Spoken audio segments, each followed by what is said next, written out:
A contramano.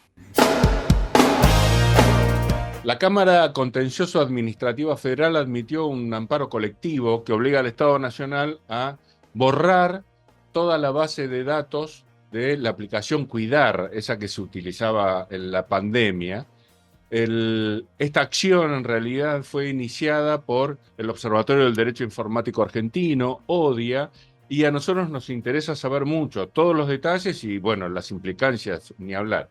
Es por eso que estamos hablando justamente con el abogado del observatorio, Matías Otero, que nos va a llenar de precisión. ¿Cómo te va, Matías? Simón te saluda. Buen día, Simón, ¿cómo estás? Mucho Muy gusto. bien, muchas gracias por atendernos. A ver, contanos todas las implicancias de esto y después, nada, charlaremos sobre detalles. Dale, perfecto. Bueno, en el año 2023, en abril, nosotros interpusimos una acción, un amparo colectivo contra la Jefatura de Gabinete de Ministros, porque en el año 2020, en plena pandemia, por una decisión administrativa que es la 431/20, permitía a todas las dependencias del Estado Nacional transferirse los datos que tengan de sus administrados para combatir lo que era el COVID, la enfermedad del COVID, ¿no?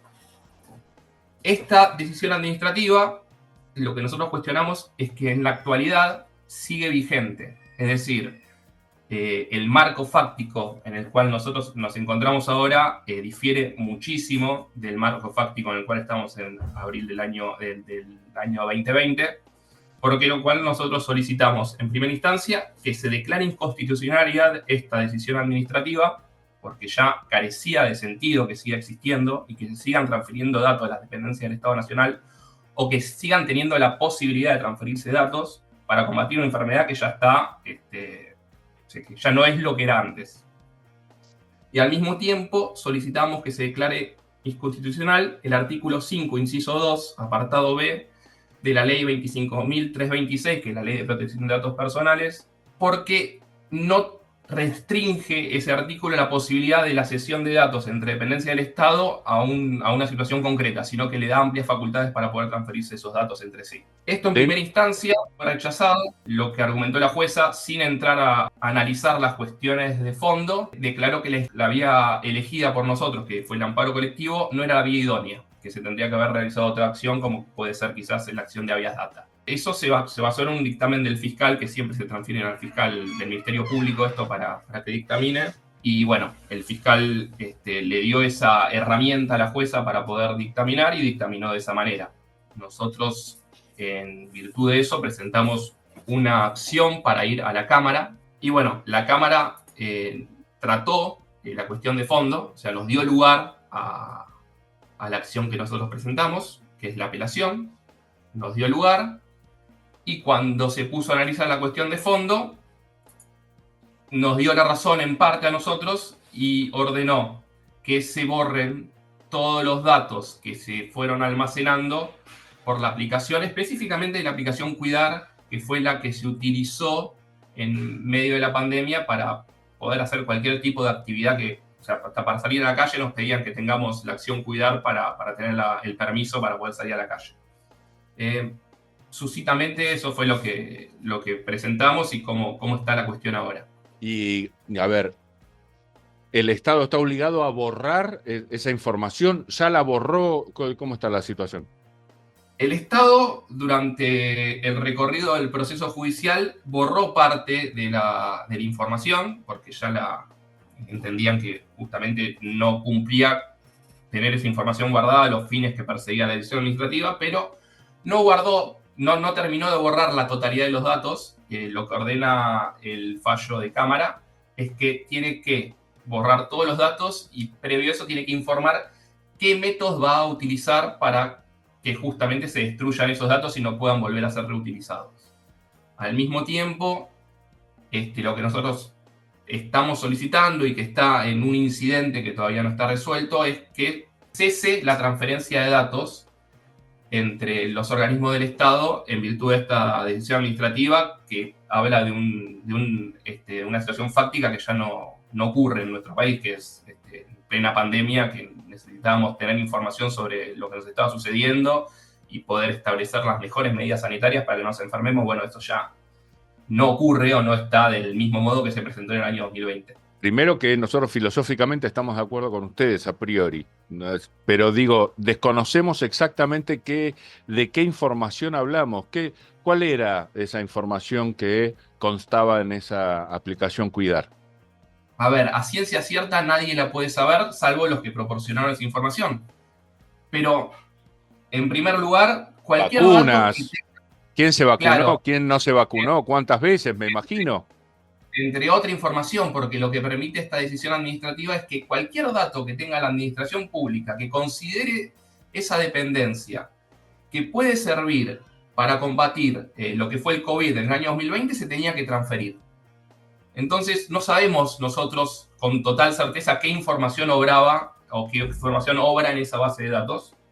Tengamos en cuenta que todos los datos de salud, toda la información relativa a la salud es una información sensible y que tiene una protección especial en virtud de otros datos personales que pueden estar circulando. La salud es un dato sensible y tiene un gran rango de protección superior a cualquier otro dato personal. Y también tengamos en cuenta que la ley expresamente establece que hay que tener un consentimiento libre, expreso e informado del titular de los datos para que estos datos primero se puedan almacenar y en segundo lugar se puedan transferir. Lo que argumentó el accionado, que fue Jefatura de Gabinetes, en este caso es que nosotros cuando utilizábamos la aplicación Cuidar aceptábamos los términos y condiciones de esa aplicación. Ahora bien, yo no entiendo o no encuentro la libertad nuestra de permitir a la administración pública que pueda almacenar esos datos y transferirlos cuando sin esa aplicación nosotros no podíamos salir a la calle siquiera. Es como una contradicción en sí misma. La libertad en esa aceptación de los términos y condiciones yo no la encuentro.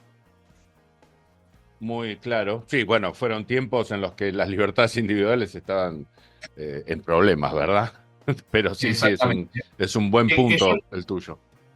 Que yo entiendo que en ese momento, como estaba la realidad en ese momento, era necesario quizás poder recabar la mayor información de datos posibles, aunque después no resultaran necesarias para poder combatir el COVID, pero bueno, era una situación en la cual no sabíamos a qué nos estábamos enfrentando. Ahora, cuando esa situación fáctica se terminó, ya no es una pandemia, ya está más controlado, todos esos datos y todas las normativas que permitían la transferencia de datos tendrían que haberse suprimido, restringido o borrado, y eso es lo que no sucedió. Hecha la aclaración de que filosóficamente no puedo estar más de acuerdo contigo, nosotros, por ejemplo, como ciudadanos, tenemos un calendario de vacunación obligatoria. El Estado tiene esa información. ¿Por qué esto sería más complicado? Bueno, en primer lugar, hay información que el Estado puede tener en virtud de sus facultades. Eso es así, por eso hay información que el Estado tiene porque tiene que cumplir con las actividades que realiza, con sus facultades, y tiene que tener determinada información.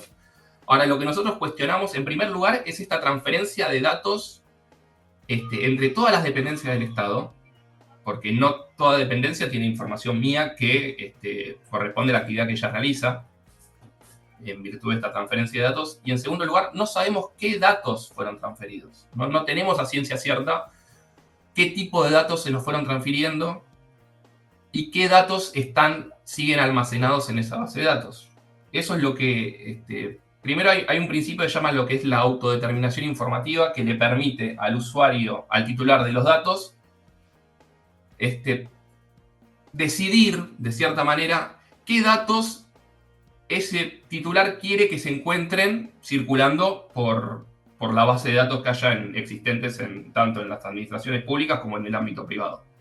Y creemos que ese principio en este caso se vulnera, y después hay un derecho a la intimidad y derecho a la privacidad, que son derechos de rango constitucional, que se encuentran vulnerados por estas acciones que realizó el Estado. Te digo y te aclaro, no sabemos qué datos fueron transferidos y no sabemos qué fines tienen esos datos en la actualidad, porque combatir el COVID ya sabemos que no tiene ya sentido que sigan almacenados esos datos. El laboratorio Pfizer admitió que sus vacunas generaban determinados problemas. Esta es una pregunta bien de burro, ¿eh? Bien de burro. si el Estado no llega a tener información sobre quién se vacunó con esa vacuna Pfizer, va a impedir la ya problemática posibilidad de iniciar alguna acción contra el Estado por haber permitido que esa vacuna se inoculara en parte de la población. ¿Esto estaría afectando el derecho posible futuro de alguien que quiere iniciar acciones contra el Estado o no tiene nada que ver? No tendría nada que ver por dos motivos. Primero, por la cuestión de también el titular de que se dio la vacuna tiene su propio calendario de vacunación para saber qué vacuna se dio, qué vacuna no se dio. Pero al mismo tiempo, esa información está alojada, ahora no sé si es un ministerio de salud, no sé bien qué rango tiene, pero tendría que estar alojada en la base de datos de ese ministerio de salud. Lo que no tendría que permitirse es que esa base de datos del Ministerio de Salud siga circulando entre la jefatura y otras dependencias del Estado que nada tienen que ver con esa información. Bien, y lo que sería como borrar lo que está en esa aplicación, cuidar, pero el Estado debería seguir teniendo esa información. Exactamente, hay bases de datos de distintas dependencias del Estado que se van a seguir almacenando, porque justamente, como te decía antes, son necesarias para que pueda realizar sus actividades de manera eficiente. Ahora, esa transferencia de datos que genera una nueva base de datos entre toda la información que aportaban todas las distintas dependencias del Estado es lo que nosotros cuestionamos. Es lo que se borró de manera parcial y ahora obligan al borrado total de esa información. ¿Qué posibilidades de que haya acatamiento de esta sentencia ves? Porque no siempre lo sabés, si no te lo cuento, pero creo que te estoy descubriendo América, no siempre el Estado acata sentencias judiciales. Creo que en este caso se van a terminar de destruir estas bases de datos. Es más, ya durante todo este proceso judicial, la jefatura fue borrando ciertas archivos que obraban esa base de datos, no la totalidad. Yo entiendo que va a haber un acatamiento de la justicia, de la administración pública. No te lo puedo decir a ciencia cierta porque no tengo... Sí, obvio. Pero yo entiendo que va a haber un acatamiento y después lo que nosotros tratamos de que se termine de definir es esta imposibilidad de que sigan transfiriéndose datos en virtud de una enfermedad que ya está bastante controlada, entendemos. Clarísimo. Muy buen aporte. ¿Querés cerrar esta charla con algo que tenga que ver con su actividad, que quieras resaltar sobre esto y no haya salido en la charla? Sí, mira, primero me gustaría dar un chivo. Queremos agradecer entonces desde todo Odia a Democracia en Red, que es una organización civil que nos aportó mucha ayuda para poder llevar a cabo esta acción y no figura como amicus curiae, así que bueno, queremos darle el mérito por lo menos en algún lugar donde se pueda expresar y que le llegue a la mayor cantidad de gente posible este agradecimiento. Perfecto. Y luego, decime. no sé si querés que te contemos un poquito más de Odia, pero sí. El Observatorio de Derecho Informático Argentino fue una asociación civil sin fines de lucro. Nos conformamos en el año 2019 y nuestro objetivo principal es promover el ejercicio responsable de la ciudadanía digital y garantizar que los derechos de la comunidad sean respetados. Para tener un poquito de recorrido en este background, nosotros estamos actualmente llevando a cabo una acción judicial contra el Ministerio de Seguridad de la Ciudad Autónoma de Buenos Aires por la utilización del sistema de reconocimiento facial de prófugos, que actualmente, gracias a una medida cautelar, se encuentra suspendido hasta que se definan ciertas cuestiones de fondo que nosotros estamos atacando, porque creemos que como fue aprobado y como fue creado ese sistema, vulnera gran cantidad de derechos fundamentales de la ciudadanía que circula por esas cámaras de reconocimiento facial. Es un poquito de nuestro background, por quienes nos quiere seguir. Odia.legal es nuestra página y ahí tenemos toda nuestra información y vamos actualizando a diario qué actividades y qué acciones estamos desarrollando. Perfecto, no podemos estar más de acuerdo. Hemos hecho varias entrevistas para darle seguimiento a esa bestialidad, así que perfecto. Muy buen aporte, querido. Te mando un abrazo y esperamos la próxima charla ansiosos. Perfecto, muchas gracias a ustedes por darnos la posibilidad de poder comentar esto y siempre estamos a disposición para poder conversar las veces que ustedes consideren necesaria. Brillante. Abrazo, hasta la próxima. Un abrazo, adiós.